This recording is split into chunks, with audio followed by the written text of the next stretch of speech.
Welcome to this preview of HERMAC's Summit 2011. Today's program features a conversation with author and keynote presenter Nilofer Merchant.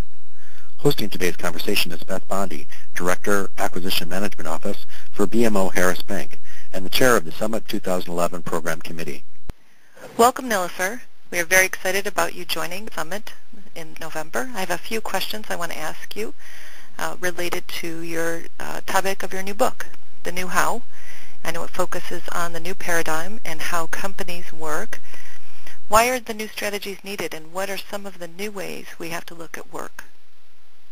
So let me just start with a little bit of background and history of what led me to write this book. I've been doing strategic work for companies, Nokia, Apple, a lot of companies you would recognize for over 10 years.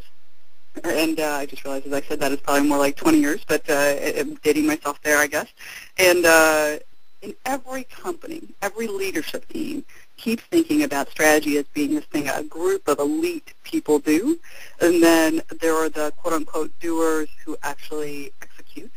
And they're considered sort of two separate acts.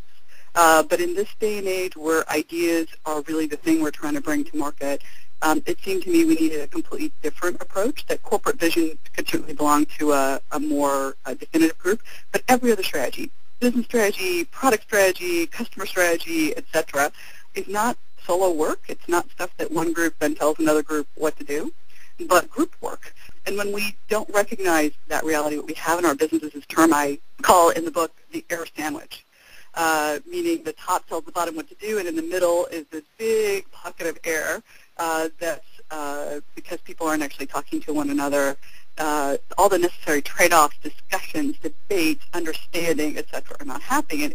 So instead of good reality, good execution, what we have is this big air pocket that's just sort of nothingness, and like a peanut butter sandwich, all the stuff that makes it good is missing. So work really needs to change to address that. All of us in this ideas economy need to play a really different role. Well, I like that analogy. It's a very creative one. What implications is there for human resources when you think about that different way of thinking? Yeah, there's probably three that come to mind. I mean, one of them is we're still hiring and thinking very much like we're in boxes, meaning I have to hire such and such person to fill such and such a role. And in reality today, and we're spending all of our energy kind of defining the box and measuring the box and creating accountability around the boxes of people. And what's really funny is if you just walk into any organization and ask, so what's causing failure around here? It's never because Tom or Rajesh or, name a person is not doing their role. It's because of all the gaps between the boxes and because nobody's owning the commons. And so definitely for human resources, how do you change this box mentality to this understanding of co-creation, co-work, collaboration kind of stuff? That's the first one.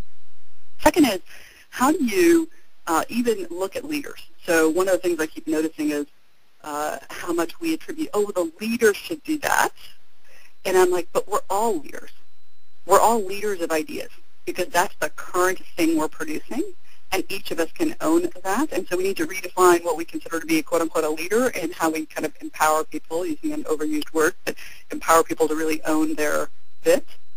And the third is really thinking about how does human resources enable a culture that enables all of what I'm just talking about, right? This owning of the commons rather than the owning of the separate silos. And I actually think human resources has a wonderful opportunity to really think about culture and to be the guardian and enabler and conversation creator around culture.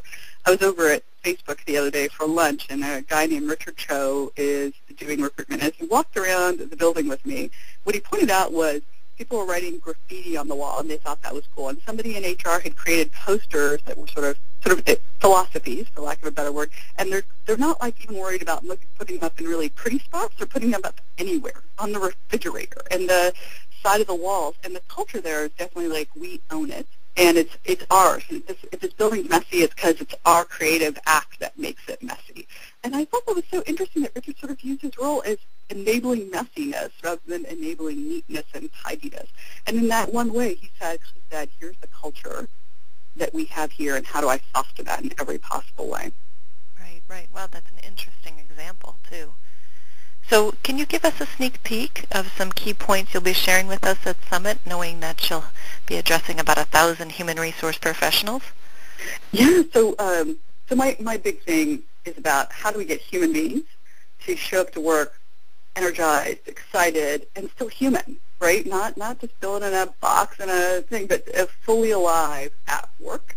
And how do we create cultures that create that kind of acceleration where people, when they come together, succeed not, there's a sort of thing that I've noticed is sometimes people are succeeding sort of in spite of each other instead of because we're working together.